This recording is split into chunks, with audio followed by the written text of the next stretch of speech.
Alors, bon, on n'aura peut-être pas la possibilité de faire une démo live, c'est dommage, c'était sympa tout à l'heure, mais toujours des difficultés à connecter les boîtiers lorsqu'on est dans des espaces publics. Bon, on va essayer, on verra bien. Alors, bonjour, merci de m'accueillir aujourd'hui pour vous parler de mobile, de vocal et de SEO. Donc, je vais me présenter en deux mots. Donc, je m'appelle Olivier Andrieux, je suis basé à Liechtenstein, en Alsace, patrie de Klevner depuis 1742. C'est un excellent vin blanc qui se boit depuis l'apéritif jusqu'au dessert. Ah, ça c'est fait. Donc, j'ai longtemps travaillé sur le Minitel, on parlait de Minitel tout à l'heure. Voilà, je viens de ce domaine et puis j'ai switché sur Mosaic, ça m'a rappelé quelques souvenirs, les slides précédemment, sur Internet en 93, et donc j'ai créé ma société Abondance en 96. Voilà, pas mal de trucs autour du SEO, avec des sites comme Abondance, Formation, formation en ligne, SEO, Tiref, et définition SEO, donc je vais vous parler un petit peu tout à l'heure, puisque c'est un outil, un site web qui a la vocation à être une plateforme de R&D sur notamment la recherche vocale. Donc, pour aller rapidement sur l'univers mobile, je pense que, alors j'ai mis quelques petits trucs de BD aussi, parce que j'aime bien la BD aussi. Je pense qu'on peut dire aujourd'hui que Google vit clairement dans un univers mobile. Ça c'est une slide qui avait une conférence d'une googleuse, Zineb, à Genève, il y a quelques temps, en 2016, qui, dans une slide, indiquait quelles étaient les priorités de Google sur l'année 2016. Bon, voilà, la sécurité c'était HTTPS et pour tout le reste c'était mobile. Clairement, Google vit dans un univers mobile. Aujourd'hui, il y a plein de... il y avait une conférence ce matin sur AMP, Appendexing, le fait, ne serait-ce que si on regarde les blogs officiels de Google, toutes les copies d'écran sont sur mobile maintenant. Donc, clairement, Google a passé le cap du mobile. Alors, Google a aussi indiqué, j'y crois que moyennement, mais il a indiqué que le moment mobile était arrivé, c'est-à-dire le moment mobile dans un pays, c'est le moment où il y a plus de requêtes sur mobile que sur desktop, sur le moteur de recherche Google. Donc, Google avait dit ça, je crois, en juillet dernier, qu'il y avait plus de requêtes qui se faisaient sur son moteur sur mobile que sur desktop. Je ne sais pas, point d'interrogation, est-ce que c'est que de la com? Je n'en sais rien, je ne suis pas totalement sûr que ce soit vraiment le cas aujourd'hui. Bref. Ce qui est sûr en tout cas, c'est que les courbes sont assez claires sur l'utilisation du mobile. La courbe d'utilisation du mobile, du smartphone, monte. Les tablettes ne sont pas très fortes et stagnent plutôt. Et le desktop baisse. Donc ça, clairement, Google... je crois que c'est une certitude aujourd'hui, on peut dire que Google suit la tendance du mobile et qu'il n'y a pas de raison vraiment qu'il revienne en arrière à ce niveau-là. Donc, sur le mobile, je pense qu'on est très clair aujourd'hui sur la vision qu'a Google de l'avenir. Donc, qui dit mobile, qui dit utilisation de mobile, dit utilisation de la voix pour faire un certain nombre de choses. Alors j'ai mis, vous aurez la possibilité d'avoir les slides, parce que bon, il y a pas mal de choses dans les slides, et notamment là, j'ai listé un certain nombre d'études qui sont sorties ces derniers mois sur la recherche vocale. Donc pour avoir un petit peu une vision globale de ce que c'est, de comment c'est utilisé, etc. Donc je préférais vous donner des liens, il y a plein d'infos qui sont vraiment sorties aujourd'hui sur ce sujet. Quelques chiffres qui ont été fournis par Google. Alors c'était en 2016. Google n'a plus communiqué de chiffres là-dessus, c'était un petit peu dommage, mais bon. En 2016, alors si on prend l'application Google Search Android, c'est quand même assez spécifique, 20% des recherches étaient vocales déjà. Donc en fait, on ne tape plus des mots-clés, mais on vocalise une requête. On pose une question. Google, Bing à l'époque avait également dit qu'il y avait 25% de ces recherches qui étaient vocales. Il y a aussi une étude de Comscore qui est assez récente, qui a dit qu'en 2020, 50% des recherches seront vocales. Alors, pour moi, c'est quand même un peu du gros bullshit, tout ça, parce que je ne vois pas comment, dans 2 ans, on pourrait arriver aussi rapidement à 50% des recherches qui soient vocales. On y arrivera, enfin, on arrivera à ce qu'il y ait des recherches vocales, bien sûr, 20, peut-être 30% de quelques années, mais 50% dans 2 ans, enfin, moi, j'y crois pas, en tout cas. Bon, on verra, hein, on verra ce que ça fera, et puis ce qui sera, et puis on s'adaptera, de toute façon. Donc tout le monde utilise aujourd'hui la recherche vocale, hein, en règle générale. Moi je l'utilise surtout avec Google Home, on en parlera. J'utilise beaucoup avec le fait de saisir, enfin d'envoyer des SMS sans les saisir, donc de la retranscription textuelle des SMS parlés, des textes de la voix, ça marche très très bien, notamment quand on est en voiture ou autre. Voilà, il y a pas mal de possibilités. C'est vrai qu'on m'a dit qu'il y avait pas mal d'ados qui utilisaient la recherche vocale dans la salle de bain, parce que quand on a les doigts mouillés, on n'arrive pas à utiliser son smartphone. Voilà, c'est tout type de choses qui sont assez intéressantes. Les ados n'ont pas toujours la même utilisation de la recherche vocale que les adultes. Il y a des stats sur Google Trends qui sont assez parlantes. Par exemple, toutes les stats qui commencent par comment augmentent au fil du temps. Alors, souvent, c'est comment, c'est une question qu'on va poser, ça peut être la voix, mais on peut aussi taper comment faire une tarte de pommes, etc., en termes de requêtes écrites. Par contre, la requête appeler maman, on ne va pas taper sur Google appeler maman. C'est typiquement une recherche vocale, une requête vocale, et elle augmente fortement. Donc on voit bien avec ce type de requête qu'il y a une forte utilisation de la recherche vocale au fil du temps.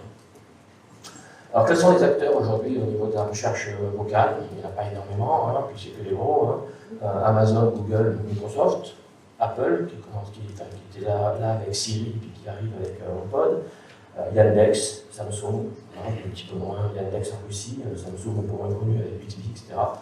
Le leader aujourd'hui, c'est clairement Amazon. Hein. Je crois qu'il a, enfin, quand on voit les chiffres de vente de Amazon Echo, ils sont aux États-Unis, c'est assez monstrueux et bien plus important que ceux de Google. En France, on parle beaucoup de Google parce qu'Amazon n'est pas encore arrivé et que le HomePod d'Apple n'est pas arrivé. Hein.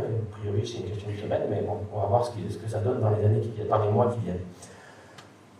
Donc le leader, c'est Amazon Echo aux États-Unis. Alors, je n'ai pas pu le tester encore puisqu'il n'est pas encore arrivé en France. Donc il y a déjà toute une gamme d'outils qui sont en bas, avec pas mal de nouveaux outils avec écran d'ailleurs. C'est assez intéressant de voir que les nouveaux produits intègrent un écran.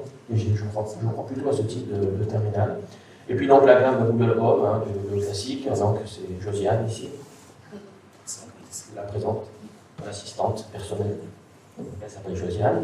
La version mini, la version max n'est à ma connaissance pas disponible en France encore.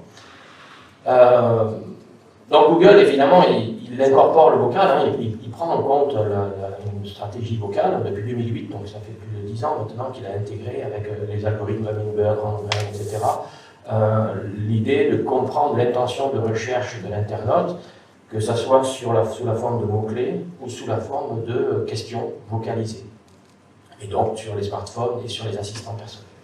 Donc ça veut dire qu'on assiste globalement quand même aujourd'hui de façon assez forte à un changement de paradigme et on passe d'une situation où on tapait des mots-clés dans un formulaire, hein, c'est le moteur de recherche qui existe depuis plus de 20 ans, Hôtel Paris, à une situation où on vocalise en disant ok, machin, je ne le dis pas parce que sinon je viens de m'en parler, trouve-moi un hôtel à Paris. Ou je cherche un hôtel à Paris, ou etc., etc. Donc en fait, on vocalise. Et si l'intention de recherche est la même, on recherche la même chose, la forme n'est pas du tout la même. On passe du mot-clé à la requête vocale. Donc il y a un travail à faire, certainement. Il y a un travail à faire en termes de SEO à ce niveau-là. Alors pourquoi je crois à la recherche vocale? Parce que c'est plus naturel. Ça fait pas 1 an, mais presque, que je vis avec Josiane. C'est très naturel, c'est vraiment une interrogation très naturelle, alors que ce soit sur smartphone ou sur des enceintes connectées de type Google Home, c'est quelque chose qui est assez naturel, c'est vrai. C'est en phase complètement avec l'avènement mobile, et donc les études ont montré qu'on parle beaucoup plus vite qu'on écrit, donc c'est plus facile aussi. Et j'ai toujours pensé, depuis plus de 25 ans que je travaille dans ce métier, qu'il y avait un chaînon manquant entre le cerveau humain et le mot-clé. c'est difficile, hein, même pour des gens qui sont tout le temps dans ce métier-là, c'est difficile de modéliser une recherche en mots-clés. C'est pas si évident que ça, alors que quand on parle, c'est beaucoup plus naturel en fait. C'est pour ça qu'on parle de langage naturel. Alors on passe d'une époque où, et ce sera toujours le cas pendant longtemps, hein, où on essaie d'être visible, mais on va aussi essayer d'être audible en termes de search et en termes de SEO. Donc il va falloir être audible. En tout cas, il va falloir essayer de comprendre les mécanismes pour essayer d'être audible et d'être écouté, entendu sur les terminaux de type Google Home ou Alexa ou autre. Alors pour être audible, il faut comprendre il faut passer par un certain nombre de définitions, un certain nombre de points qui sont importants à expliquer. Le premier point, c'est la position 0. Donc la position 0, c'est ce qui est au-dessus des résultats naturels. On peut imaginer, on peut penser que AdWords, par exemple, la publicité, c'est une sorte de position 0. C'est donc tout ce qui est au-dessus de la première position naturelle dans les résultats de recherche de Google. Alors, on ne va pas parler d'AdWords, on va surtout parler des OneBox et des featured snippets. Les OneBox ou AnswerBox ou Direct Answer, ce sont des informations qui sont fournies par Google, soit directement, soit avec un partenaire. Par exemple, si je tape météo, Google va afficher dans ses résultats la météo en partenariat avec weather.com.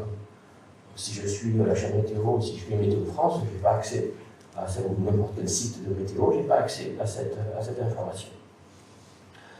Combien d'habitants à Quimper? Ben là, c'est Google directement qui a l'information. Il a rajouté une base de données assez complète d'informations factuelles. Il va répondre 63 360. Josiane qui parle. Okay. Ça va peut-être marcher, on ne sait jamais. Alors, ça, c'est un truc qui nous a sorti il y a quelques semaines. What Time in Los Angeles, quand on faisait un certain nombre de requêtes, il n'y avait même plus de lien naturel, même plus de lien bleu. C'est directement cette notion de Google, de moteur de réponse, hein, de la part de Google, cette stratégie de moteur de réponse qui a toujours été la stratégie de Google. C'est je suis Google, tu me poses une question, je vais te donner la réponse. Et bien, si je peux me passer des liens bleus, si je peux me passer des résultats naturels, tant mieux pour moi. Donc là, ça y est, on y a eu droit. Hein. On pensait que ça arriverait un jour, ça s'est passé le mois dernier, je crois. Bon, ils l'ont vite enlevé, hein. Enfin, ils ont montré qu'ils savaient le faire quand même. Donc, voilà. Mais ça, à partir du moment où sur une requête, il y a une OneBox, il y a une information qui est directement fournie par Google, en termes de SEO, ça se voit avec l'ampleur, hein, parce qu'on ne peut rien faire. Hein. C'est assez clair, c'est Google ou un partenaire de Google qui va fournir l'info. Parfois, il y a aussi des featured snippets. Donc, il peut y avoir des featured snippets, on les voit de plus en plus. Les featured snippets, donc c'est un encadré qui est en position 0 et qui reprend le contenu d'une page web. Donc, il va reprendre un petit paragraphe de cette page web, la réponse que Google a estimée comme étant la meilleure. Il reprend un paragraphe avec un lien en dessous. Alors, effectivement, c'est quelque chose qui est assez parlant. Là, j'ai mis, comme il a dit dans Polynésie, il va reprendre.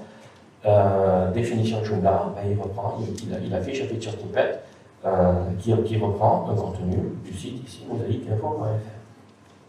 Alors, ici, ce sont des feature snippets sous forme de paragraphes. Donc, ça reprend un paragraphe à l'intérieur d'une page web. Il y a trois formats de feature snippet. Il y a le format liste aussi, souvent pour des tutos. Alors là, j'ai trouvé pour une recette de tarte au citron, on va avoir une liste numérotée, ça peut être une liste à puces, hein, qui va reprendre un certain nombre d'informations issues de la page web.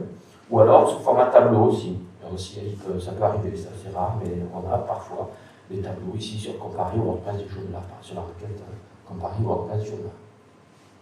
Grosso modo, l'étude SEMrush ici qui a indiqué les pourcentages qui nous semblent assez crédibles d'apparition du type de feature snippet, donc plus de la moitié de paragraphes, de format paragraphe, un certain nombre de listes, et puis assez peu de tableaux.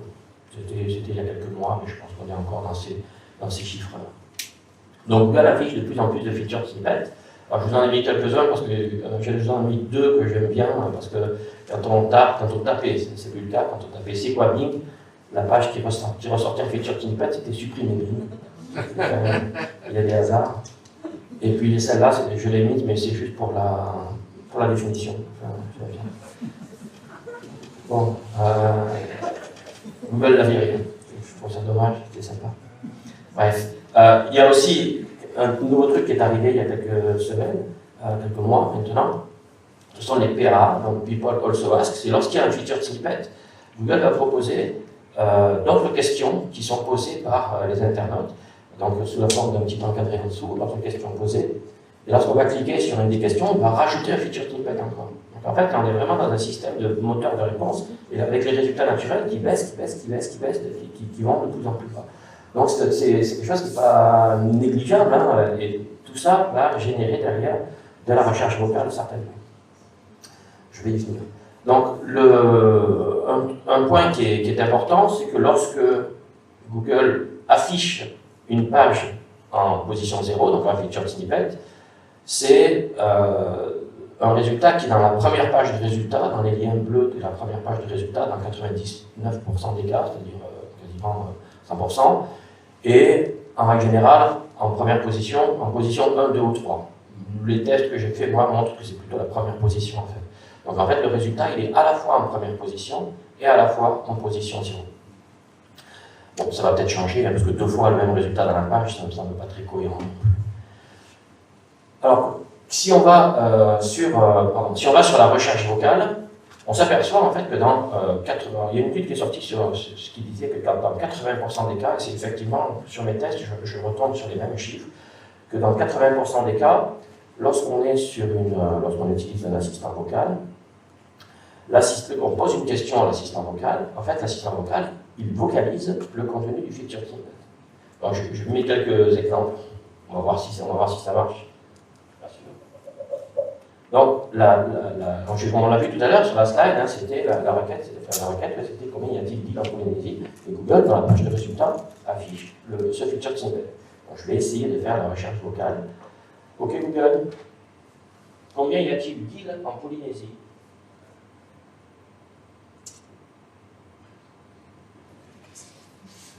Bon. Solange, elle n'est pas. Solange. Josiane, pardon. Josiane, elle n'est pas très contente. Je vais essayer de le faire avec l'assistant vocal. Exactement les mêmes réponses. Alors justement, il y a des petites différences, c'est pour ça que je voulais vous le montrer, vous le faire écouter plutôt. On va essayer avec l'assistant vocal, peut-être qu'on aura un petit peu plus de chance. Alors il y a des personnes qui sont témoins que tout à l'heure ça marchait parfaitement. C'était trop haut. Alors je vais mettre le son au fond. En espérant que ça marche en recopie.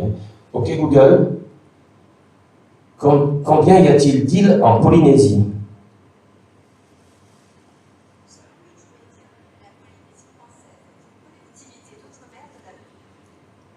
C'est moi qui ai fait une mauvaise manip.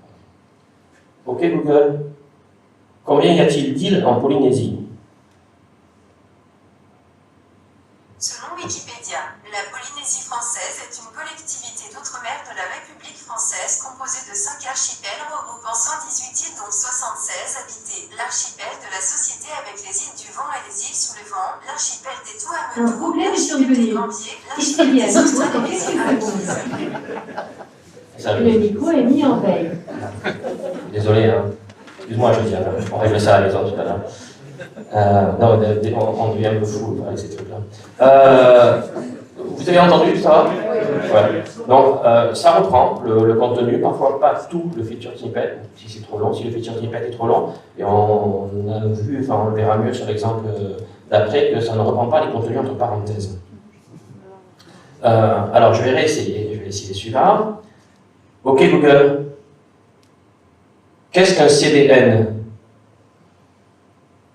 Selon OVH, le CDN est constitué d'un ensemble de localisations dans le monde qui redistribue localement le contenu de vos serveurs et garde en cache suivant vos règles les fichiers qui ne nécessitent pas de mise à jour permanente. Et donc, encore une fois, il n'a pas dit ce qui était entre parenthèses. Et ce qui peut poser des problèmes lorsqu'on a ce type de cas. Ok Google, qu'est-ce que Joomla? Selon Wikipédia, Joomla est un système de gestion de contenu libre, open source et gratuit. Pardon, j'ai pas posé la bonne question puisque j'avais tapé définition Joomla. Ok Google, définition Joomla. Selon MOS IQ Informatique, Joomla est un CMS. Et oui, il s'est arrêté parce qu'en fait tout le reste après, enfin il y avait une grande phrase entre parenthèses. Et en fait, ma vision c'est que quand il y a une grande... Déjà quand il y a du texte entre parenthèses, il ne le lit pas, mais si c'est trop long, en fait il s'arrête. Donc c'est dommage, c'est très court. Et voilà, donc en fait, l'idée c'est, pour être, alors on verra d'autres exemples tout à l'heure, mais l'idée pour être présent, en tout cas dans un premier temps vocalement, c'est d'être présent en feature snippet, avec un certain nombre de règles qu'on va voir, parce que c'est pas, et justement ne pas mettre trop de contenu entre parenthèses. D'ailleurs, on voit au passage que mosaïqueinfo.fr, il a eu du mal à le lire. Donc le système, en fait, le système, c'est vraiment très souvent, j'ai fait beaucoup de tests là-dessus, très souvent, c'est une vocalisation, c'est un algorithme, c'est un outil de synthèse vocale qui va lire le contenu du feature snippet. Donc, on voit que Google s'oriente vers un moteur de réponse au singulier. Tu me poses une question, je te réponds, je te donne une réponse. Donc, au travers de la P0, au travers des feature snippets, la plupart du temps, en tout cas dans 80% des questions et des réponses. Donc souvent, être audible, ça veut dire être en feature snippet d'abord. Et c'est vraiment, enfin, sur ce dont je vais parler après, c'est vraiment ça qu'on voit. Donc comment faire pour être audible et donc comment faire pour être en feature snippet? La première des choses, c'est déjà rechercher les questions que posent les visiteurs. Enfin, ça c'est assez classique en termes de SEO. On cherchait les mots-clés, on cherchait les requêtes, l'intention de recherche, mais là on va chercher les questions. Alors il y a un certain nombre de formats, ici on voit qu'il y a lorsque la question commence par comment, il y a 40% des recherches, des réponses, des pages de résultats Google qui ont un feature snippet. Lorsqu'il y a qui, il n'y a que 32%. Lorsqu'il y a c'est quoi, 42%. Les recettes de cuisine, il y a 72% des réponses qui ont un feature snippet, etc. Donc il y a des études déjà qui ont été faites qui permettent d'avoir un certain nombre d'informations sur, c'est une étude de SEMrush, donc qui permettent d'avoir une information sur la forme sous laquelle les questions sont posées. Mais surtout, on a des outils comme Answer the Public, 1.fr ou les PA qu'on a vu tout à l'heure, qui permettent d'avoir des informations. Je vous engage, si vous les connaissez, pas de souci, sinon je vous engage à les tester. Ce sont des outils. Je crois que. J'avais tapé Bitcoin sur 1.fr au-dessus du milieu, et il a donné quelles sont les questions que posent les internautes. Donc, comment investir dans la Bitcoin, comment acheter des Bitcoins, etc. Je me souviens que j'avais tapé Alsace, et la question qui ressortait le mieux, je crois qu'il y a des Alsaciens pas loin. La question qui ressortait le mieux, c'était comment maigrir en Alsace. Quand on habite en Alsace, on comprend le sens de la question. Voilà, donc en fait, ce sont des outils, il va y en avoir d'autres qui arrivent et qui vont arriver, qui vont nous permettre de définir les questions posées par les internautes, comme on recherchait des mots-clés qui étaient tapés par les internautes sur Google. Donc on essaie d'identifier les intentions de recherche, on essaie d'identifier le type de questions, et puis on va essayer de tenter la position 0, et donc le feature snippet. Donc, je vous donnerai des exemples après. Déjà, on va essayer, on va regarder, on va tester, soit en tapant la requête sur Google, soit en vocalisant, voir s'il n'y a pas déjà un feature snippet. Quelle est la qualité du feature snippet? Quel est le site qui reprend le feature snippet? Il y a des sites, s'il y a un site on sent qui ressort souvent, il y a peut-être une grosse confiance de la part de Google derrière. Ça va peut-être être difficile de déloger un feature snippet existant, mais c'est possible, mais ce sera peut-être un peu difficile. S'il n'y a pas de feature snippet, ça veut dire que le champ est libre et on peut y aller. S'il y a un feature snippet, mais qui provient d'un site peu connu et assez isolé dans le domaine qu'on vise, ça peut être assez facile à déloger, etc. S'il y a une one box, c'est bon, évidemment. Ça, c'est Google qui va répondre. Donc voilà, à voir déjà quelle est la situation. Après, on va créer une page sur un site, sur notre site ou sur un nouveau site qui va répondre à la question. Donc, au moins, quelques caractéristiques des pages, au moins 200 mots pour répondre à la question. Bon, pas hésiter à mettre du texte. Plus il y aura du texte, et mieux ça sera. Par contre, dans ces 200 mots, on va isoler un pavé, on va isoler un paragraphe de texte qui fait environ 300 signes, donc ça fait 25 à 30 mots à peu près, qui aura vocation à être le contenu du featured snippet.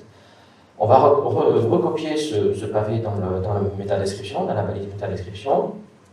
Dans la balise H1 et dans la balise title, on va indiquer la question, quelle est la question posée, l'intention de recherche. Alors, identique, balise H1, identique au title ou paraphrasé, c'est à vous de voir. Et puis ensuite, on va faire de l'optimisation SEO classique, les codes, les balises qui vont bien, du texte, des liens, bon, là, du SEO tout à fait classique. Si vous mettez une image, parce qu'on a vu que parfois Google reprenait une image dans ses featured snippets, essayez plutôt d'avoir une image au format 4:3, c'est plus souvent repris. Sinon, il n'y aura pas d'image, soit Google peut prendre une image d'une autre page, bizarrement.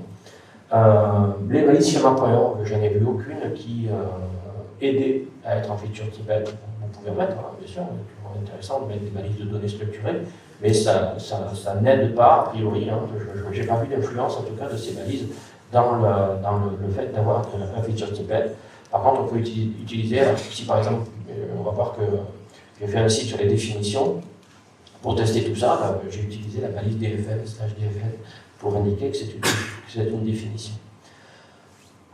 Tenir compte de la Speech Quality Rating, ça c'est issu des indications de R&D de Google et des brevets de Google. Donc la taille, comme je l'ai dit, 300 signes à peu près pour être en featured snippet. Un texte qui a une grammaire et une syntaxe irréprochables, parce que derrière il y a des algorithmes de synthèse vocale qui ont besoin de lire un contenu, et s'ils n'arrivent pas à lire, notamment s'il y a des fautes d'orthographe par exemple, clairement ce sera un autre qui sera choisi. Pareil, essayez de ne pas utiliser des mots qui soient trop difficiles à dire, ça reste des algorithmes, ça reste le début de tout ça, donc on va essayer d'utiliser des mots simples, faciles pour que l'algorithme de synthèse vocale ait une élocution facile des mots utilisés. On a vu que les contenus entre parenthèses n'étaient pas pris en compte, donc il faut faire attention de ne pas trop en mettre, on a vu ce que ça pouvait donner. Les citations entre guillemets, a priori selon les brevets Google, sont à éviter. Bon, je ne sais pas trop pourquoi. Ne pas utiliser trop de virgules aussi dans le pavé. En fait, pour Google, chaque contenu entre deux virgules est un bloc d'information. Et lorsqu'il y a trop de virgules, il y a trop de blocs d'informations et en fait, il n'arrive pas à coller les informations, les signaux qui sont renvoyés par chaque bloc d'informations et la phrase, elle n'est pas prise en compte, elle n'est pas choisie en fait. Et puis donc proposer des phrases simples dans le pavé qu'on va rédiger pour le featured snippet. Il faut être très factuel et très simple et monoconcept. Il ne faut pas parler de trop de choses, sinon il va se perdre. Ça reste des machines, ça reste des machines qui sont très mononeurones. Au niveau du site, la taille du site ne joue pas. Ça peut être un très gros site, ça peut être un tout petit site de quelques dizaines de pages. Ça fonctionne de la même façon. Le PageRank, la popularité n'ont pas vraiment d'effet. On en voit des sites qui sont totalement inconnus, qui sortent en featured snippet, et on voit des gros sites très connus qui sortent pas du tout en featured snippet, comme les sites de presse par exemple. A priori, on va plutôt conseiller l'HTTPS parce que bon, c'est le standard aujourd'hui, et puis la compatibilité mobile aussi. Est-ce que c'est rédhibitoire si le site n'est pas compatible mobile, s'il est pas en HTTPS, peut-être pas. Mais bon, voilà. On est à une époque où on est en HTTPS et compatible mobile, donc c'est assez logique de le conseiller. J'ai mis aussi dans les slides ici deux documents qui sont assez intéressants à lire sur ce que Google, sur la façon dont Google fonctionne quelque part pour comprendre, choisir ces featured snippets et les vocaliser. Donc voilà, vous pourrez les lire tranquillement et à tête reposée. Donc récapitulatif, on évalue et on définit les questions que se posent les visiteurs. On y répond de façon intelligente, pertinente, sur une page spécifique, avec un contenu qui est audible et donc qui suit les caractéristiques qu'on a vues tout à l'heure, comme il voit. Donc une page, une question, une réponse. Donc les pages de type FAQ, avec plusieurs réponses dans la même URL. Alors là, ça ne marche pas du tout. C'est toujours, on répond à une question sur une URL spécifique. On optimise la page en termes de SEO, on va voir quelques exemples. Et on vise au minimum la première page de Google, parce qu'en dehors de la première page, ça ne fonctionnera pas. Si possible, la première position, et puis on fait une grande prière au Dieu Google pour que ça fonctionne, parce que bon, voilà, après, ça reste toujours une science inexacte, donc c'est toujours assez compliqué. Donc la méthodologie est la même, hein, que ce soit du SEO classique ou du SEO vocal, on travaille toujours sur une intention de recherche, c'est juste la forme qui est différente. On travaillait avant sur des mots-clés, les uns à côté des autres, séparés par un espace. Aujourd'hui, on travaille sur des recherches vocales, sur des questions qui sont posées vocalement, mais c'est exactement les mêmes fondamentaux qui sont utilisés, c'est exactement les mêmes leviers qui sont pris en compte en termes de SEO. Alors, pour donner quelque chose un exemple qui soit assez concret, je voulais vous parler du projet d'un site, définition-seo.com, que j'ai créé pour justement être un bon laboratoire de recherche dans ce domaine. C'est un site qui est parti du constat qu'avec le site abondance.com, il a 20 ans. Il a 20 ans cette année, donc quand même, il a 10 000 pages. J'espère qu'il a un gros trust de la part de Google, qui a une certaine confiance. Il n'y a jamais eu de spam, ça a toujours été un site hyper propre, etc. Donc, je me disais, je vais tester sur Abondance un certain nombre de choses pour avoir des feature snippets. 0 feature snippet au bout de X mois. 0. Je me suis dit, c'est pas possible. Soit Google n'aime pas, soit il y a un problème.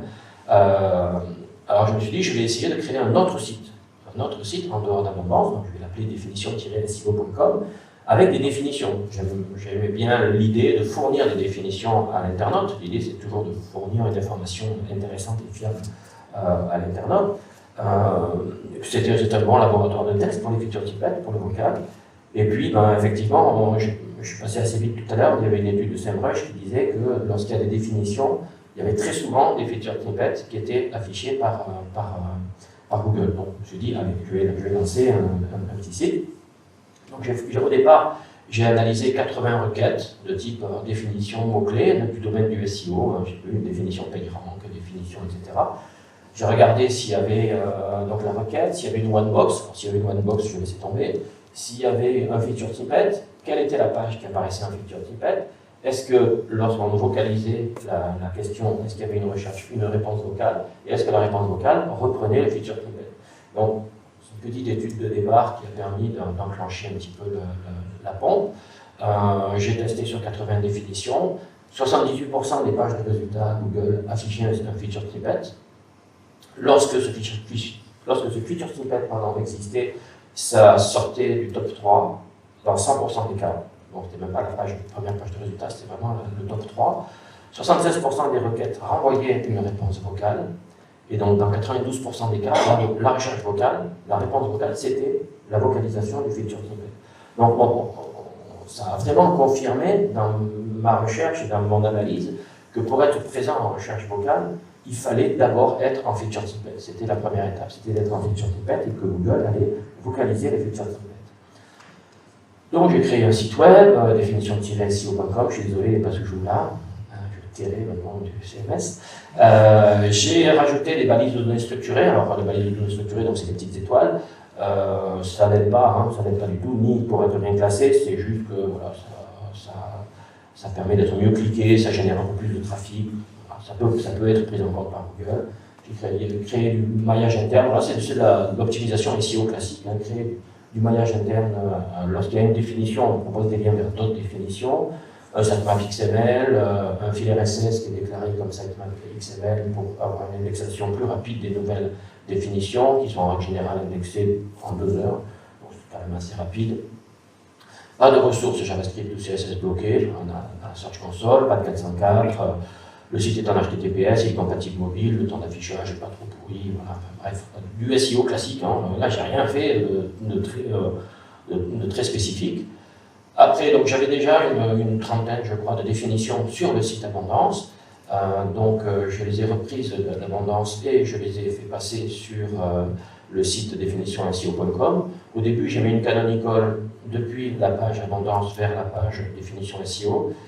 Et puis, ça a pris quand même des semaines avant que Google prenne ces canonicals en compte. Et pourtant, j'ai un peu forcé la main. Bref, du coup, ça allait pas assez vite à mon goût. Donc, j'ai fait les 301, j'ai fait des redirections 301 depuis la page qui avait la définition sur Abondance vers la page qui reprenait la définition sur définition SEO.com. Et là, par contre, ça a bien boosté. Ça a tout de suite, les pages de définition SEO.com ont été beaucoup plus rapidement prises en compte par Google. Chaque jour, j'essaie d'ajouter 1 à 4 nouvelles définitions parce qu'on voit très bien que dès que le site est un peu statique, on le verra dans les cours tout à l'heure. C'était le cas lorsqu'il y avait un peu des jours fériés. J'ai eu moins de temps, j'étais un peu en vacances, donc j'ai mis moins de nouvelles définitions. Hop, on commence à perdre des places, et à perdre du trafic, donc il y a perdre de la visibilité. Donc il faut quand même que ce soit un site qui soit assez dynamique. Comme j'ai un certain nombre de sites, ça a aidé au départ à faire des liens de type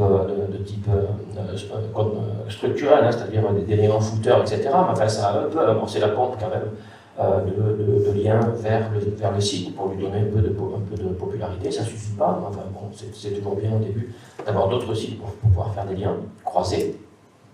Un peu de réseaux sociaux, alors bien sûr, les réseaux sociaux n'ont pas d'influence sur le SEO, mais ça a permis de faire connaître le site, de générer du trafic, voilà, un peu de notoriété, il y a des liens qui se sont créés, donc c'était bien aussi d'avoir ça. Pas de black hat, hein, pas de technique moisie, pas de PBN pour ceux qui connaissent, voilà, pas de trucs, voilà, que du propre, que du white hat immaculé, pour faire le meilleur, entre guillemets, travail possible.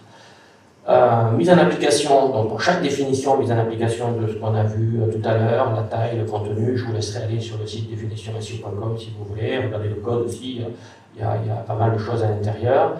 En termes de taille, optimisation sur les balisages H1, H2, H3, title, la métadescription qui reprend la définition, des mots en gras, du voyage interne, de l'optimisation sur les fondamentaux, quelque part, comme on le faisait il y a 10 ans, quelque chose de très très basique, ou en tout cas de très fondamental, enfin il n'y a rien de nouveau. Hein. La recherche vocale n'amène à rien en termes d'optimisation SEO, il n'y a pas de nouveauté. L'idée que j'avais aussi, c'était de mixer le plus possible des textes, alors au moins 200 mots, des images, des infographies, des vidéos, voilà, faire quelque chose d'assez multiformat. Je pense que Google aime bien lorsque le contenu est multiformat, et il y a peut-être un petit boost qui va être pris en compte. Donc les résultats, c'est une courbe de visibilité sur SEMrush qui monte au fur et à mesure. Justement, je voulais vous montrer, la dernière, là c'était il y a une semaine, c'était lorsqu'il y avait tous les ponts, là. J'ai pas mis de nouvelle définition, hop, ça a perdu en visibilité. Puis c'est remonté depuis, parce que chaque fois, depuis une semaine, je remets une définition chaque jour. J'utilise aussi SEMrush pour suivre. SEMrush, c'est assez intéressant. Il a une fonctionnalité Featured Snippet, l'outil SEMrush. Donc j'ai mis mes requêtes ici, définition avec les mots-clés, etc. Et chaque jour, en fait, il va interroger Google, il va indiquer le classement. Donc là ça c'est les requêtes pour lesquelles qui sont en première position, en deuxième position. Et puis dans la zone bleue, il y a parfois une petite couronne. La petite couronne, ça veut dire Featured Snippet. Le feature snippet a été acquis. Donc ça permet comme ça de suivre, de ne pas avoir à retaper des dizaines de requêtes chaque jour et de savoir quelles sont les requêtes pour lesquelles j'ai gagné des feature snippets. Alors on va essayer, on va voir ce que ça donne. Alors, définition, pardon, je dise la phrase consacrée, on en parlera. OK Google, définition cosinus de Salton.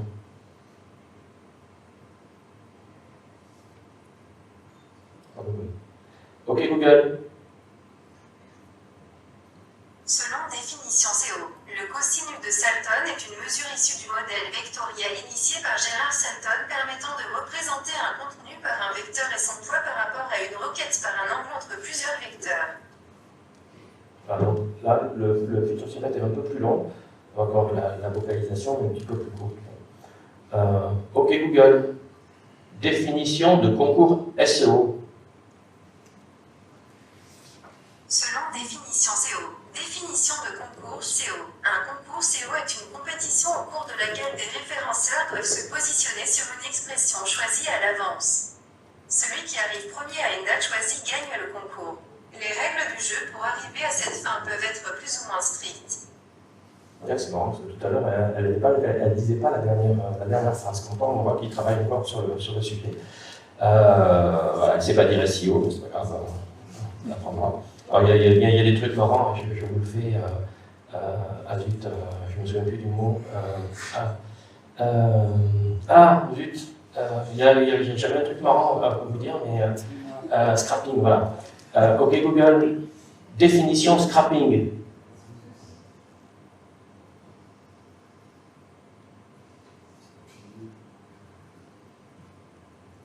Ok Google? Bon, elle se tait, elle est vexée. Ok Google? Oh, plus, pas grave. Bon, si vous faites sur votre assistance vocale, définition scrapping, vous aurez une démonstration de synthèse vocale d'un Français qui parle anglais comme Maurice Chevalier. C'est assez marrant. Il n'y a aucun accent anglais, c'est vraiment du pur français, enfin, un pur accent français qui dit un texte en anglais, en fait. Pas grave. Première conclusion, donc, les premières conclusions du projet définition SEO, c'est que le site Abondance était bien blacklisté. Alors, il n'était pas blacklisté parce que j'avais fait des bêtises ou des choses pas propres, c'est que certainement, de par son cluster, c'est-à-dire sa thématique, un site d'actualité, un blog d'actualité, ce type de site n'est pas pris en compte pour les featured snippets. Donc, parfois, en fonction du type de site que vous avez, il faudra peut-être créer un autre site pour être présent vocalement. C'est ce que j'ai fait, effectivement. En quelques semaines, j'ai eu des featured snippets, alors que sur un site qui avait 20 ans et qui a 1 million de backlinks, enfin, qui a quand même un peu de vécu, c'était impossible d'avoir. Bon, voilà, c'est assez bizarre.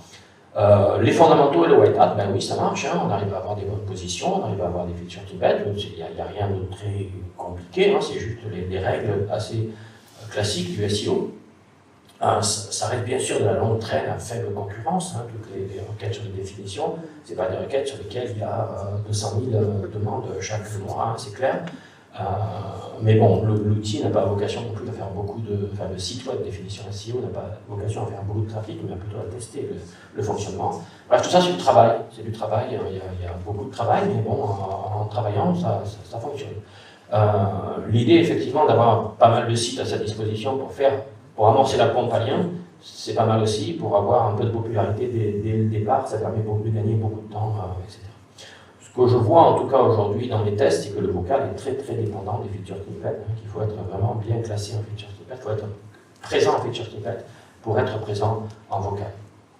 Donc, conclusion de tout ça, on est très loin de l'intelligence artificielle, hein. Je ne sais pas si vous avez lu ces bouquins ou regardé ces films avec des ordinateurs qui pensent comme un être humain et qui prennent des décisions, etc. Après, on travaille dans la vocale, dans les recherches vocales et on est mort de rire. C'est des systèmes de reconnaissance vocale pour comprendre la voix de l'internaute. Et après, c'est des systèmes de synthèse vocale pour vocaliser un contenu qui est issu du web. Et on est très loin de ce qu'on voit dans les films, en tout cas, en termes d'intelligence artificielle. Bien sûr, il y a beaucoup d'apprentissage automatique, bien sûr, il y a beaucoup de choses, mais bon, voilà. Après, quand on lit Dan Brown, c'est super, hein, j'adore Dan Brown, mais bon, on n'en est pas là. Il y a quand même un vrai risque de moteur de vérité, parfois, il y a des requêtes qui ne demandent pas une seule réponse. C'est quand même pas négligeable, c'est une question qui était posée sur Google il n'y a pas si longtemps, hein, est-ce que l'Holocauste a existé? Et la première réponse, c'était un site négationniste. Donc c'est pas évident, et je ne suis pas sûr que, non seulement parfois il n'y a pas une seule réponse, et parfois il peut y avoir il peut y avoir plusieurs réponses qu'on va essayer de prendre en compte, d'évaluer les sources aussi, pour essayer de se faire sa propre opinion. Donc c'est cette notion de une question, une réponse, qui est la vérité selon Google, ça me gêne un peu.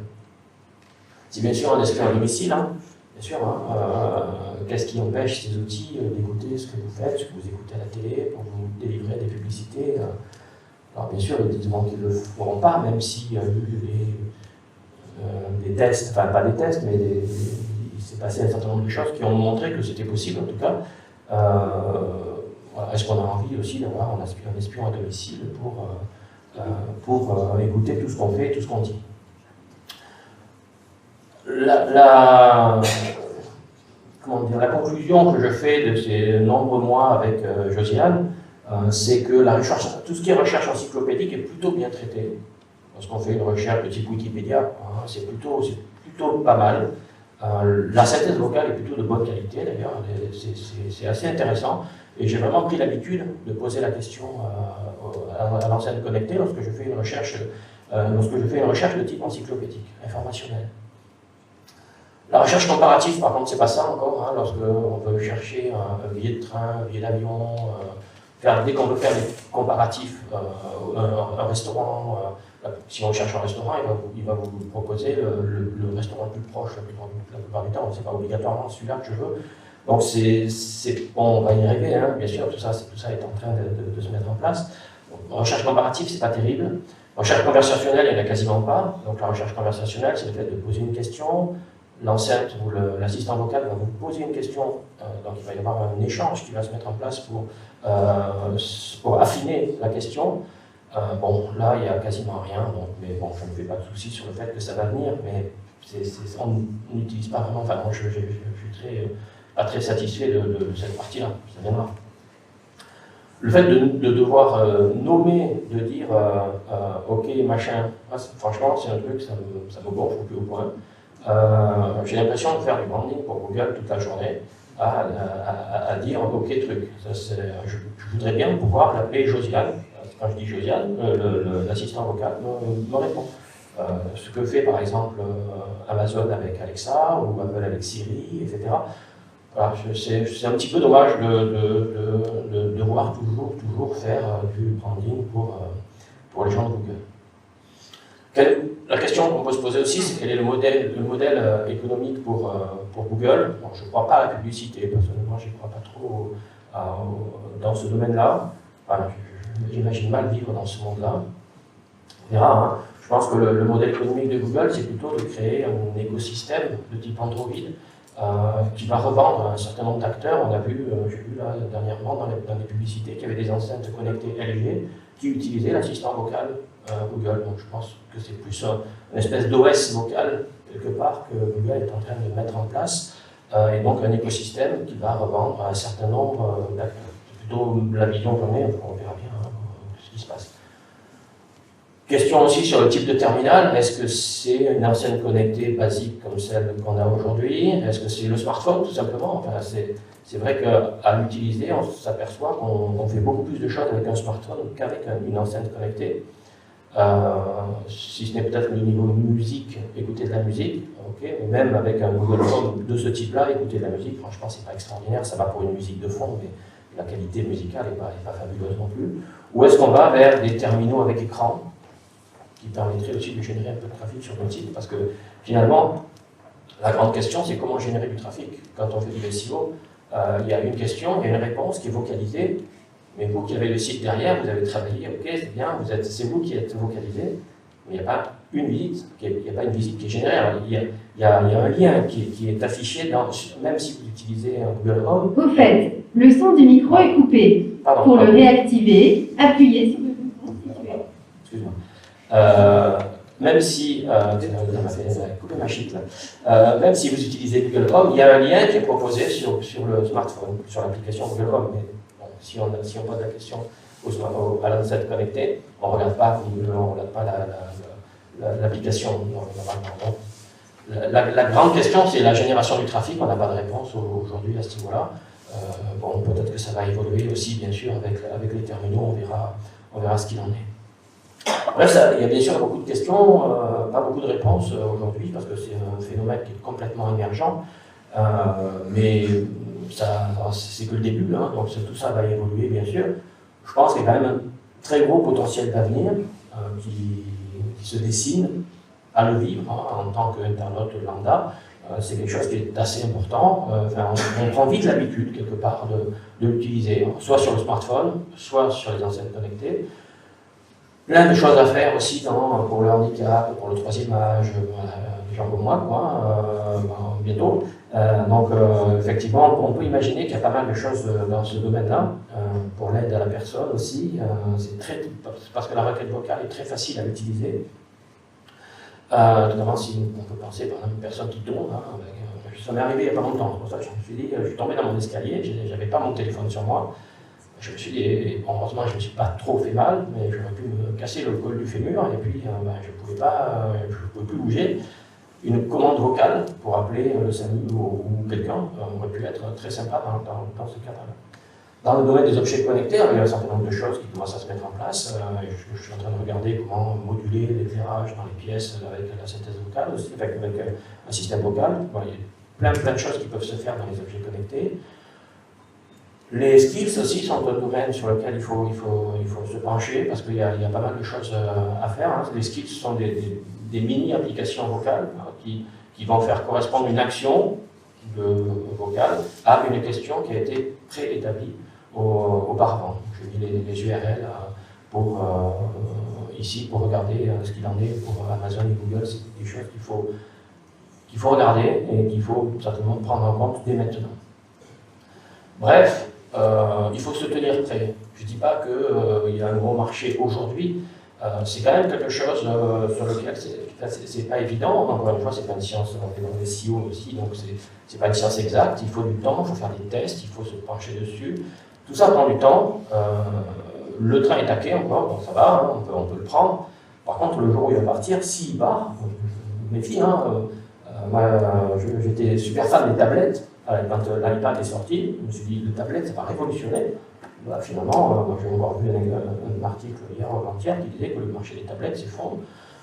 Alors on verra, peut-être que la recherche vocale, ça va se casser la figure complètement. Ceci dit, ça ne mange pas de pain de tester, de mettre en place des sites, de regarder ce qui se passe pour être prêt, si un jour ça décolle, pour être prêt, parce que ça peut aller très très vite derrière. Voilà pour cette présentation. J'ai mis une petite webtographie avec l'aide en ligne de Google, avec une étude SEMrush sur le sujet, un article assez fouillé de Raphaël Doucet, et puis un article aussi intéressant, une conférence en ligne que Search for Site a fait récemment sur le sujet. Voilà, merci pour votre attention. Et vous serez audible à l'avenir sur le sujet. Bravo! Je ne sais pas si on fait la pause ou s'il y a des questions. Je sais pas. Oui? Est-ce qu'il y a un micro peut-être? Oui. Lève-toi. Allez. Avez-vous vu récemment, il y a à peine quelques jours, je veux dire quelques semaines, la dernière présentation de Google qui a bluffé tout le monde justement au niveau du vocal et de l'intelligence artificielle? Ils ont appelé au téléphone? Oui, ça fait des appels au téléphone parce que vous dites qu'aussi on n'est pas là maintenant, mais on est sur un système vraiment très intelligent où on est même plus capable de reconnaître la voix de l'interlocuteur, qu'il est capable de poser des questions, de répondre. Ça c'est clair. Enfin, on y viendra. À certains points que vous avez... moi j'ai fait ça 15 ans d'intelligence artificielle, je sais qu'ils y sont, et ils sont bien avancés. Dans un an ou deux, on est recalé complètement. Je reviens dans un an ou deux. Voilà. Parce que ce que je teste aujourd'hui, c'est ce qui tourne aujourd'hui. Les effets démo sur les démos Google, la communication Google, je la connais aussi. Je me méfie un peu, on verra, tant mieux, si tant mieux, tant pis, je ne sais pas d'ailleurs. Comme c'était du concret réel et que vous n'en avez pas parlé. Ouais, mais non, c'est pas du concret, c'est de la communication Google, c'est pas du concret. Moi, le concret, c'est ce que je teste. Et ça, je ne l'ai pas testé. On verra, hein, mais ce sera peut-être le cas. Je ne l'ai pas testé, donc je n'en parle pas. Oui.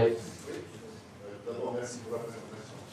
Et puis, je voulais savoir en fait si cette partie de recherche vocale est limitée simplement sur la partie classique de Google. Est-ce qu'elle est étendue sur la partie image, news, actualité, etc. Non, c'est que du texte. Mais sur l'actualité, non, j'ai rien vu. Non, sur Google News, il n'y a pas. Sur l'image non plus. C'est ce qui est plus compliqué quand même. On pourrait imaginer des trucs, mais non, c'est vraiment Google Web Search aujourd'hui spécifiquement. Et c'est basé que sur du texte. Sur News, la semaine prochaine. Pardon? Sur News, il y a une fusion actuellement. Alors sur Google News, il y a un projet effectivement qu'ils sont en train de mettre en place qui... je ne l'ai pas testé non plus parce que je ne l'ai pas encore sur mon ordi. Semble-t-il, beaucoup d'intelligence artificielle ici. On verra, je pourrais tester, mais il n'y a pas, à ma connaissance, de recherche vocale là-dedans. C'est plutôt sur le choix des sujets, je crois, des choses comme ça. Au niveau des mots, vous préconisez 2-3 syllabes maximum? Oui, en fait, je ne suis pas linguiste, donc effectivement, j'ai un peu plus de mal à répondre à ce type de questions. On peut avoir des mots sur 2 syllabes qui sont très difficiles à prononcer. Ou 2-3 syllabes, je pense à ambiguïté, voilà, il y a des mots un peu complexes que j'essaierai plutôt, c'est plus sur ce que je vois, sur ce que j'ai testé, c'est plus la complexité des mots à vocaliser qu'il vaut mieux laisser de côté. faire des mots très très simples. Donc il peut y avoir, j'ai vu des cas où il y avait des mots sur 3, 4, 5 syllabes qui étaient très bien dits, sans problème. Je pense que c'est plus une question de complexité. Et encore une fois, tout ça va évoluer, bien sûr. Hein, bien sûr. C'est important de se positionner maintenant. Oui, et c'est pour ça qu'il faut faire, c'est intéressant de faire des tests en disant, tiens, ce mot il apparaît ici, il n'a pas dit. Par exemple, on s'aperçoit que tout ce qui est entre parenthèses n'est pas dit. Il ne faut surtout pas utiliser des parenthèses, parce ou on peut l'utiliser tout en sachant que ce n'est pas dit. Ça peut être aussi intéressant pour donner des indications dans le feature snippet, mais qui ne soient pas vocalisées. On peut aussi l'utiliser, mais il ne faut pas que ça soit trop long. Voilà. Donc tout ça, ça fait des tests. Hein, et on sort les actions qu'on va mettre en place, on va les sortir des tests qu'on fait. Comment ça se passe pour le multilinguisme? Parce que quand on fait une recherche dans une langue étrangère, sur Google, ça a tendance à nous ramener des résultats en français. Il faut les filtrer par extension, etc., pour avoir quelque chose de pertinent. Alors, donc là, est-ce que ça n'enferme pas d'autant plus? Alors, sur ce que je vois encore aujourd'hui, c'est que sur Google France, je n'ai vu que des features snippets et des réponses vocales en français. C'est pas non plus stupide hein, de dire c'est Google France, donc ce sont des Français, donc on renvoie l'information en français, même si la requête est en anglais. Même si on tape sur une langue complètement étrangère, sur une version étrangère de Google, il va pas. Là, c'est pareil. Si on va sur google.com, on aura un feature snippet en anglais. Pas forcément. Alors, sur ce que j'ai fait, oui. Sauf si éventuellement vous avez une géolocalisation en France, qui est possible aussi. Ça, il géolocalise systématiquement. Parce que moi j'ai déjà eu sur des. Oui, c'est possible. Et en fait, la réponse était en français, quoi qu'il arrive. Oui, parce que ça peut arriver effectivement s'il y a une géolocalisation en français, même avec une requête en anglais. Mais je pense qu'il y aura quand même beaucoup plus de requêtes de feature types en anglais, même avec une géolocalisation en français. Par contre, si vous faites une géolocalisation, soit pas de géolocalisation, vous faites une navigation privée, ou une géolocalisation aux États-Unis, par exemple, là, toutes les feature types sont. Google personnalise hein, et contextualise les réponses.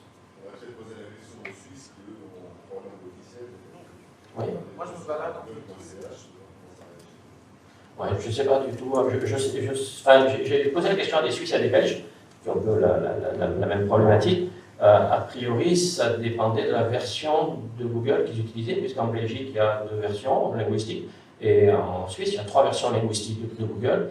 Et en tout cas, je n'ai pas les infos pour la Suisse parce que je n'ai pas eu le cas. J'ai demandé à des Belges, et en fait, c'était des Belges donc, francophones et qui utilisaient Google en français et qui avaient la réponse en français. Par contre, lorsqu'ils utilisaient le Google en flamand, ils avaient des réponses en flamand la plupart du temps.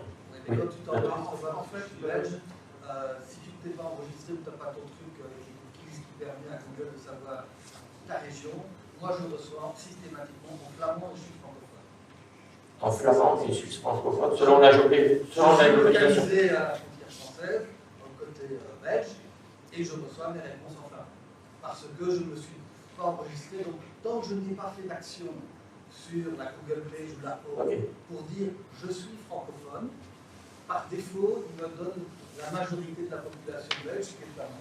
Et je reçois des réponses en flamand. Et je n'ai pas de lien, ce qui m'énerve, de pouvoir dire à ce moment-là, je suis francophone. Moi, je suis suisse. Effectivement, par défaut, quand on est sur un navigateur vierge, il va me proposer des résultats en allemand. Sauf que moi, j'ai systématiquement à droite un pavé jaune qui me propose de changer en anglais, parce que moi, j'ai des systèmes de... Ça, c'est sur desktop ou sur le vocal? Sur le desktop. D'accord. Niveau vocal, de toute façon, c'est lié à un compte Gmail, parce qu'il n'y a pas de choix, on ne peut pas le lier à un compte Google Apps. Et là, dans mon compte Gmail, je suis localisé suisse francophone, et il me pose en français. Oui. Ok, donc là, c'est la personnalisation qui va jouer.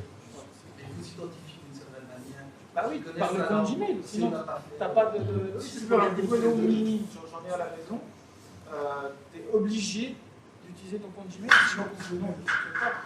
Et puis pour la petite histoire par rapport au côté audio, avec les dernières mises à jour, il est compatible Bluetooth, donc on peut lui mettre des enceintes stéréo et faire un vrai son sympa. Et me concernant, j'ai acheté des podcasts audio parce que ce qui m'intéressait, c'est de lui demander d'avoir de la musique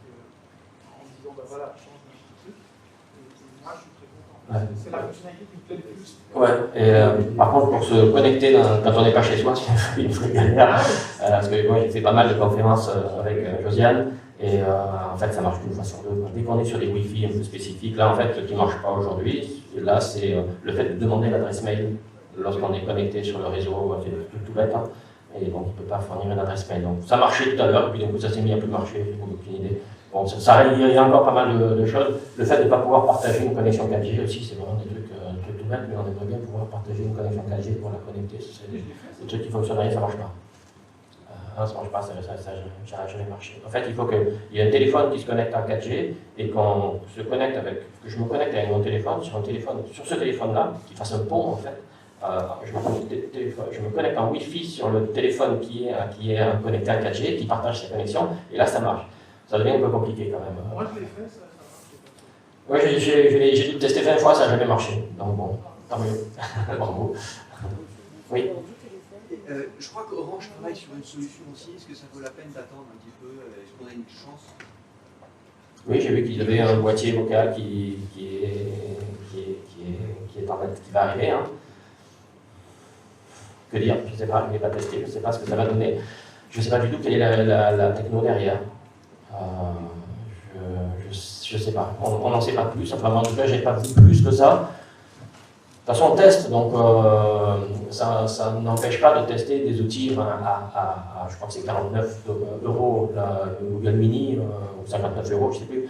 Enfin bon, c'est pas très, très cher, donc rien n'empêche. Je sais que quand il y a Amazon Echo qui devrait arriver, et HomePod, Apple HomePod qui vont arriver, bon, je sais que je vais acheter tout hein, pour tester. Donc, et puis, quand Orange arrivera, ouais, à moins que le système d'Orange ne fonctionne que sur les réseaux Orange, sur la box Orange, je ne sais pas.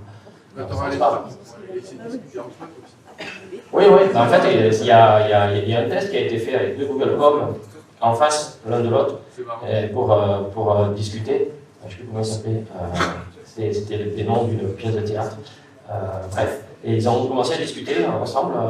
C'était assez intéressant. Il y avait une retranscription des discussions en direct. Voilà, des petites choses marrantes. À 4, qu'est-ce qu'ils vont chercher? Voilà, donc je crois qu'il y a des gens derrière, donc je vais vous laisser. Oui. Juste rapidement, tu es passé très vite sur la difficulté de générer du trafic en retour, aussi bien, je pense, pour les features snippets que pour la localisation. Donc la question, bon, je ne te demande pas de magie là-dessus, mais est-ce que c'est aujourd'hui le bon moment d'investir? Parce que ça peut être un peu lourd en termes de SEO, etc. Est-ce que c'est le bon moment de s'investir là-dedans, ou est-ce que c'est encore, parce que l'idée quand même c'est de générer du trafic à la base? Oui, alors générer du trafic avec les features snippets, c'est quand même plus facile. Il y a un lien. Un peu plus. Oui, ça génère du trafic. Quand même. Mais le problème, c'est la recherche vocale. Effectivement, la recherche vocale, je n'ai pas de réponse aujourd'hui. Feature snippet, c'est intéressant. De toute façon, est-ce qu'on a le choix? Est-ce qu'on a le choix, vu les montants d'investissement qui sont très faibles, est-ce qu'on a le choix aujourd'hui? Après, on peut dire, moi, je ne vais pas faire, hein, je ne regarde pas. Google a toujours eu la stratégie de moteur de réponse. Alors, le jour où il y aura plus one box, on fera notre métier. Aujourd'hui, il y a vraiment une possibilité d'être présent en feature snippet. Si ce n'est pas moi, c'est un autre. Donc, moi, je préfère que ce soit moi en feature snippet. Tout le trafic qui sera pris par un autre, je préfère moi le prendre en feature snippet. Le vocal, je ne sais pas. Honnêtement, le vocal, il n'y a pas de réponse aujourd'hui. Ça dépend beaucoup des terminaux. C'est pas le moment d'investir massivement, clairement, c'est le moment d'investir dans de la R&D. C'est la vision que j'ai. Pour comprendre comment ça fonctionne. Parce que ça prend du temps, on n'appuie pas sur un bouton en sachant, boum, ça y est. Hein. Donc, investir dans du temps, pour essayer de comprendre, pour mettre en place des sites, faire des tests pour comprendre comment ça marche, je pense que c'est vraiment intéressant. C'est pas quelque chose dans lequel le propriétaire d'un site, je ne parle pas du SEO, je ne parle pas des intégrateurs. Aujourd'hui, j'ai un site, si je veux faire venir un peu plus de trafic, c'est pas forcément là-dedans que je vais me lancer dans les 6 mois à venir ou en 2018, disons. Peut-être pour les feature snippets, parce que ça dépend du type de contenu. Par exemple, si je sais que j'ai discuté avec des gens qui sont beaucoup dans les lexiques, dans les définitions, dans les glossaires, ils sont morts. Les recettes de cuisine, si on ne fait pas, on met la clé sous la porte. Hein. Il y a 72%, hein, je crois, des requêtes sur les recettes de cuisine, il y a des feature snippets. Donc, si on n'investit pas là-dedans, c'est mort. Après, en fonction du type de contenu, notamment tout ce qui est e-commerce, n'y a pas vraiment de feature snippet, j'en vois peu des feature snippets. En fonction du type de contenu, il y aura certainement une certaine urgence, une urgence plus ou moins forte à investir du temps là-dedans. Donc, le type de questions qui vont être posées. Est-ce que les futurs snippets sont toujours les mêmes pour une question de... Non. Alors, en fait, est-ce que c'est... Quand on a une... En fait, c'est... je le vois très bien, parce que moi, je me bats avec certains sites. Et c'est marrant, parce que des fois, je prends un feature snippet, le lendemain, c'est l'autre. Et puis, bon, et en fait, je pense que ce qui se passe, c'est que lorsque Google... lorsqu'il n'y a pas de feature snippet, on prend la place, pas de souci. Lorsqu'il y a déjà un feature snippet, Google va tester avec votre feature snippet. Il va regarder les interactions des internautes. Est-ce que c'est cliqué? Est-ce que, quel est le comportement utilisateur, tout ce qu'il peut trouver comme information sur le comportement utilisateur. Et si le comportement de l'utilisateur est plus favorable à votre feature snippet, c'est celui-là qui va rester. Mais on voit, moi ce que je vois vraiment, j'ai l'impression qu'il fait de l'A/B testing et entre deux feature snippets et il garde celui qui lui semble de la meilleure qualité. Il y a aussi bien sûr une notion de qualité de contenu, bien sûr. Voilà, il alterne, un jour c'est lui, un jour c'est l'autre, un jour c'est lui, un jour c'est l'autre, ou une frange d'internaute c'est l'un, une frange d'internaute c'est l'autre, et après, a priori, il y a un gagnant, après, ou un perdant, bien sûr, mais ça m'est arrivé plusieurs fois, parce que du coup, j'ai des tests qui font ça quotidiennement, qui testent quotidiennement les positions, et ça m'est arrivé de gagner des feature snippets pendant 3 jours, et puis de faire dégommer, parce que c'est celui qui était là avant, il revient. Pas grave, on va retravailler, du coup il faut retravailler le contenu, avoir plus de liens, il faut essayer de regagner sa place en fait. Donc rien n'est acquis. On me dit d'arrêter.